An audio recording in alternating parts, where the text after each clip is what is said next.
जब कृष्ण जा रहे थे वृंदावन छोड़ के, तो अपनी राधा से एक वादा लिया उन्होंने कि मेरे जाने के बाद तुम एक आंसू नहीं बहाओगी। तो आज वही वादा याद आता है कि मुझे आंसू बहाए बिना सारे काम करने हैं उनके छोड़े हुए। और ये जो बच्चा है टाइगर, ये सिर्फ मेरा या प्रभु जी का या हमारे परिवार का बच्चा नहीं है, ये बच्चा हमारी जनता का बच्चा है, आपके बीच का बेटा है, भाई है। जिस रूप में आप इसको स्वीकार करें, गलती हो डांट भी सकते हैं, समझा भी सकते हैं, बता भी सकते हैं। एक बड़े भाई विजय बहादुर यादव जी, कृपा शंकर जी, रुदल भाई, मनसा भाई, तमाम पवई से आए हुए हमारे प्रधान साथी और बहुत सारे सम्मानित नेतागण, बहुत सारे लोग हैं। मैं सबका नाम इसलिए नहीं ले पा रहा हूँ, पर मैं आप सभी को मेरी तरफ से मैं आप सभी को प्रणाम करता हूँ। साथियों, प्रमुख जी बहुत ही मेरे परिवार की नई पीढ़ी के सबसे होनहार, सबसे समझदार और सबसे ताकतवर व्यक्ति थे। हमने अपनी ज़िंदगी में उनसे बहुत कुछ सीखा है। आज हम जहाँ भी हैं, इस स्थान पर पहुँचने में उनकी बड़ी भूमिका रही है और उनके न रहने के बाद मैं अपने पूरे क्षेत्र के लोगों से और खुद भी ये कोशिश करूँगा कि उनके परिवार के लोगों के लिए हम लोग जो भी कर सकते हैं हमेशा उस पर तत्पर रहेंगे। इसी के साथ मैं अपनी वाणी को विराम देता हूँ। जय हिंद, जय भारत। तो धन्यवाद। आदरणीय विधायक जी ने अपनी बात कम समय में रखी और उस कम समय में उन्होंने आपका आह्वान किया कि प्रमुख जी सबसे होनहार व्यक्ति थे उस परिवार के और बड़े बेटे के रूप में थे, जिन्होंने अपने छोटे भाई को भी ताकत देने का काम किया था। दुर्भाग्य है कि आज वो हमारे बीच में नहीं है, लेकिन उनकी दी गई ताकत से ये परिवार कहीं न कहीं आगे की तरफ बढ़ता चला जा रहा है।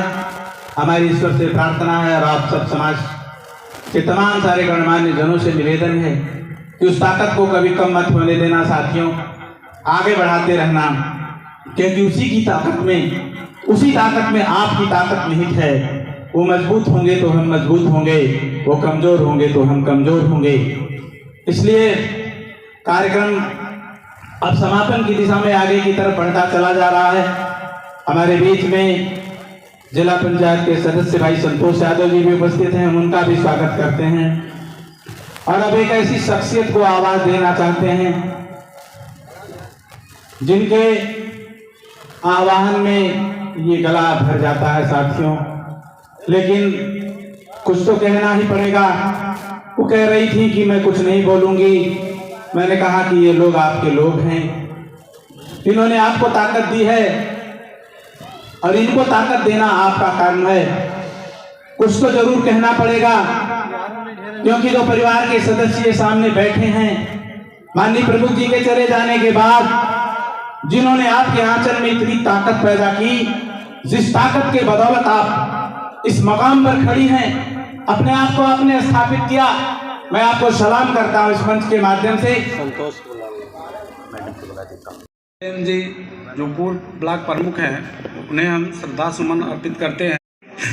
लोग, समाज के लोग कहते थे कि प्रमुख जी इनकी बात को कभी नहीं काटे, और सही बात है कि प्रमुख जी ने मेरी बात को कभी भी नहीं काटे। मैंने चाहे जो कह दिया वो किए, और आज भी मैं कभी भी मैं छोड़ दिया सरावा जाना। आप पूछ लीजिए, यहीं बैठे हैं परिवार के लोग, मुझे 3-3, 4-4 साल हो जाता है सरावा जाने, इसलिए कि मैंने हमेशा साथ लोग हैं।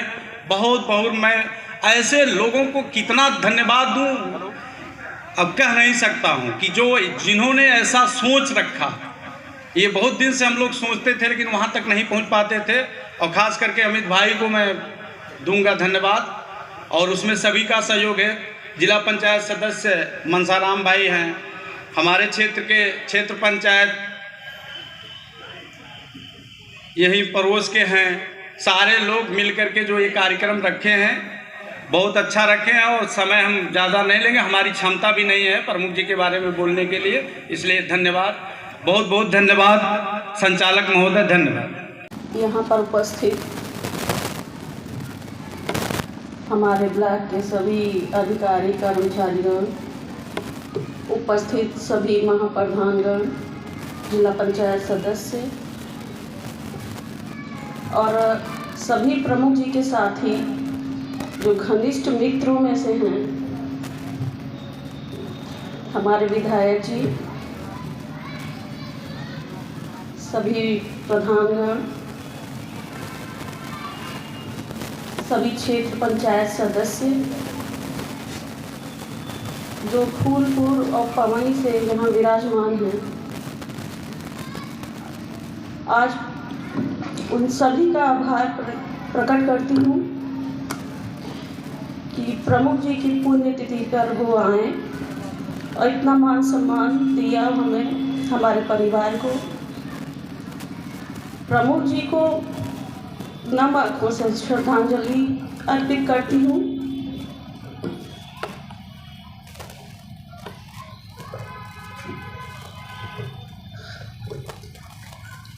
कुछ बोलने की स्थिति में नहीं हूँ फिर भी, लेकिन 2 शब्द आप लोगों को बोलूँगी कि मेरी ज़िंदगी में 2 ऐसे व्यक्ति हैं जो हमेशा मेरे साथ खड़े रहे हैं। एक मेरे पिताजी और एक मेरे पति। जब यहाँ पे शादी करके आई,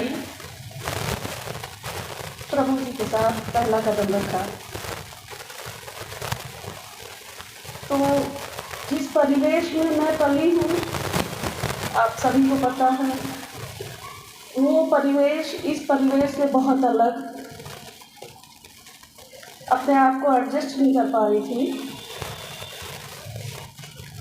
तो सहयोग मेरे पति ने सबसे ज़्यादा किया। उन्होंने हर कदम पे मेरा साथ दिया, कदम से कदम मिलाकर चलना सिखाया, परिवार को एक सूत्र में बांध कर रखना सिखाया। वो मेरे सिर्फ पति नहीं, मेरे गुरु भी रहे हैं।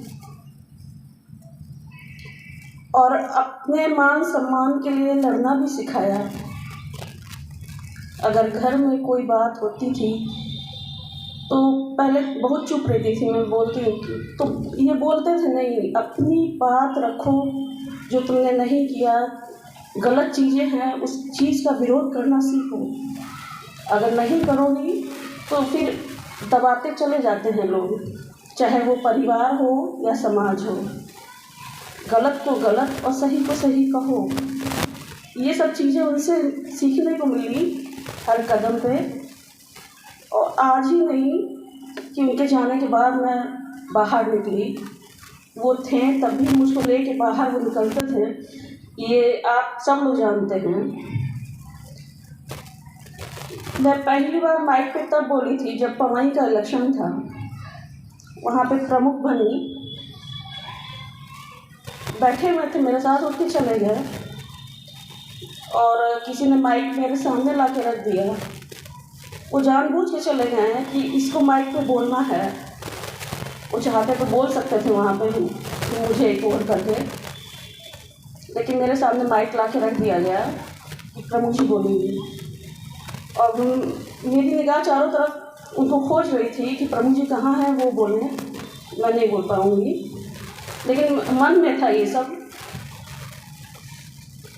लेकिन जब माइक सामने ला दिया गया तो एक उस परिवार की महिला हूँ कि मान सम्मान भी रखना है, तो बोलना पड़ा।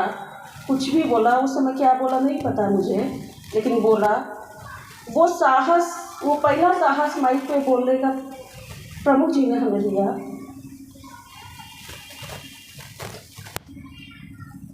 उसके बाद बहुत सी बातें होती थी हम लोगों के बीच में, शायद जो पति पत्नी से थोड़ी परे होती थी, हम लोगों के बीच में बहस होती थी। लेकिन किसी भी इतिहास को उठा के हम लोग करते थे तो थोड़ा वो बताते थे, थोड़ा हम तो कुछ हम लोगों का बॉन्डिंग अलग थी, पति पत्नी कम और दोस्त ज़्यादा लगते थे। तो जब आपस में अगर पति पत्नी एक दोस्त बन जाते हैं तो वो रिश्ते अच्छे होते हैं, वहाँ पे लड़ाइयाँ कम होती हैं, आपस में माइंड मेकअप होता है और एक दूसरे का पूरा सहयोग करते हैं। ये उन्हीं के सहयोग का नतीजा है। इतनी बड़ी जिम्मेदारी उनके जाने के बाद मैं संभाल सकी और हर कदम पे उनके जाने के बाद मेरे पिताजी ने साथ दिया। उन्होंने मुझे कभी नहीं रोका किसी काम से।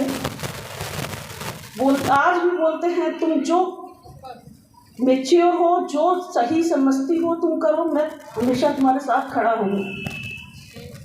तुम्हारे पति जब नहीं हैं आज की डेट में, लेकिन तुम्हारा पिता जिंदा है। इसमें सबसे बड़ा साथ मेरे तीनों ससुर जी ने भी दिया मुझे। उन्होंने बाहर निकलने का मौका दिया। बहुत कम लोगों को ये नसीब होता है। खास करके ये आजमगढ़ का परिवेश, गांव का परिवेश है, जहाँ पे महिलाएं सिर्फ घर में रह जाती हैं। अब मुझे इतनी बड़ी जिम्मेदारी संभालने के लिए दी गई, इसलिए उन लोगों का भी सबसे बड़ा सहयोग रहा है मेरे जीवन में। आज भी वो लोग कहते हैं अगर कोई दिक्कत होती है तो ये मत समझना कि कोई तुम्हारे साथ नहीं है। अब इस सागर जी से बात हुई तो उन्होंने सीधे इसी शब्दों में कहा कि कोई भी दिक्कत होती है अर्चना तो उमाकांत अभी जिंदा है, ये मत भूलना, उससे बोलना। वैसे ही MP साहब अंबारी पूछते रहते हैं दिक्कत परेशानियाँ, इन लोगों का भी सहयोग मिलता रहता है। एक पति को जाने के बाद औरतें टूट जाती हैं, बच्चे होते हैं, उनके बच्चे बिखर जाते हैं, लेकिन मेरे पास कोई ऑप्शन नहीं था बिखरने का, टूटने का, क्योंकि इतना बड़ा वो साम्राज्य छोड़ के गए थे। थोड़ा सा कॉन्शियस माइंड हो गए, लेकिन बच्चों ने हमें सिखाया, खासकर मेरे बच्चों ने, जब तीनों लिपट के रोए मेरे से, पूरा दुनिया से जो कनेक्शन था मेरा टूट गया था। कम से कम 1 महीना मुझे पता ही नहीं क्या हो रहा है क्या नहीं, बच्चों से भी कोई लगाव नहीं, ये मन ही नहीं करता था कि रहूं। आप सोचिए, ज़िंदगी आप जीना ना चाहें और मर ना सके, उन दोनों के बीच की स्थिति में आपको रहना हो तो कितना कठिन होगा। तो बच्चों ने सिखाया, जीने का मकसद दिया कि माँ पापा नहीं है, लेकिन हम लोगों में तुम्हें पापा नहीं दिखते हैं, हम लोग तो उन्हीं का खून है ना। तब मुझे लगा कि बच्चे सही कह रहे हैं, बच्चों की तरफ ध्यान दिया।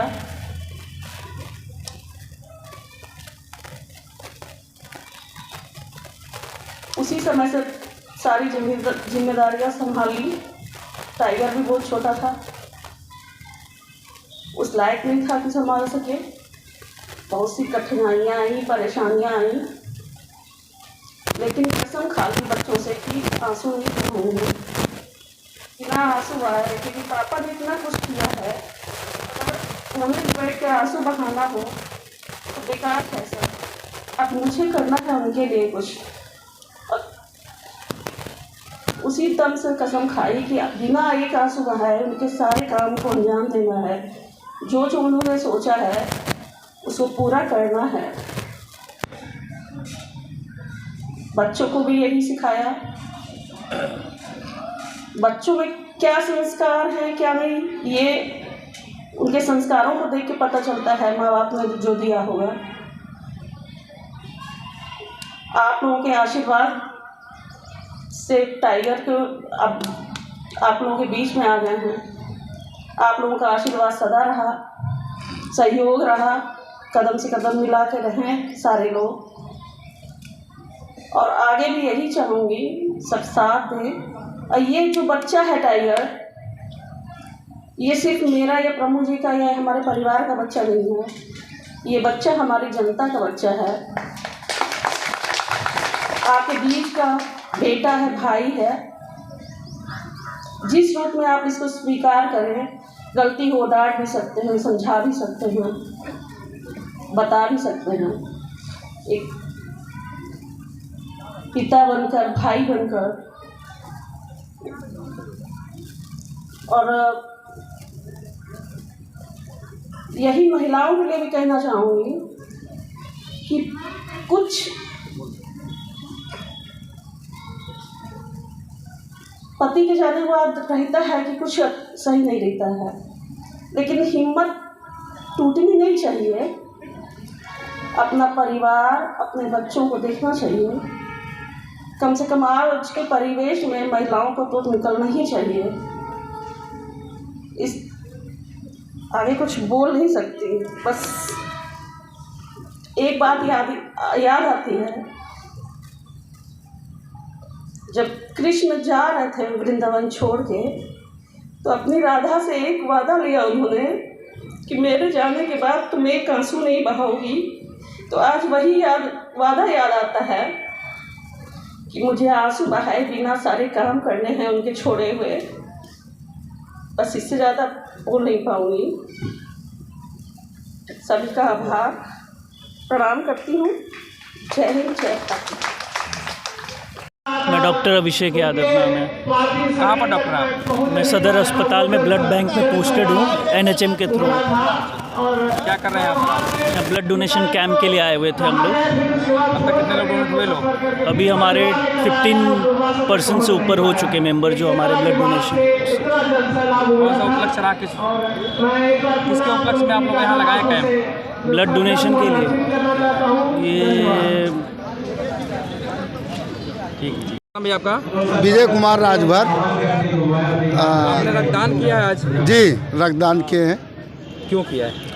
रक्तदान किए हैं कि हमारा खून किसी के काम में आए जो उस योग्य हो, इसीलिए रक्तदान किए हैं। जी। क्या संदेश देंगे युवाओं को ब्लड देने के लिए? हम सभी युवाओं से कहेंगे कि रक्तदान करें और ज़रूरतमंद को लिए सहायता पहुँचे। और सभी युवाओं से मेरा अपील है कि ज़्यादा से ज़्यादा आके रक्तदान करें। ये कैसा प्रोग्राम हो रहा था यहाँ पर? आज इस फूलपुर ब्लॉक प्रांगण में यहाँ के पूर्व प्रमुख रहे आदरणीय स्वर्गीय वीरेंद्र यादव जी की श्रद्धांजलि सभा का आयोजन किया गया था। आज ही के दिन उनकी डेथ हुई थी, तो इसको हम लोगों ने, सभी प्रधान साथियों ने, क्षेत्र पंचायत के सदस्य साथियों ने और ब्लॉक कर्मचारियों ने, ख़ास तौर से जो इसकी पहल हुई प्रधान संघ के अध्यक्ष भाई अमित यादव जी, पीछे विगत कई वर्षों से मनाई जा रही है। तो आज उसी कार्यक्रम के संदर्भ में यहाँ पर यह कार्यक्रम आयोजित किया गया था। उनकी मूर्ति का अनावरण किया गया और उन्हें इस श्रद्धांजलि सभा में उन्हें श्रद्धांजलि अर्पित की गई।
हाँ, ये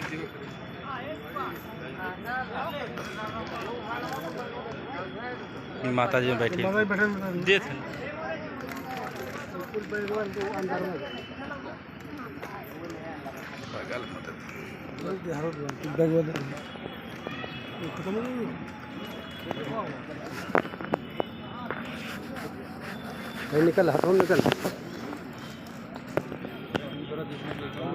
और भी संतोष भैया का हाल बा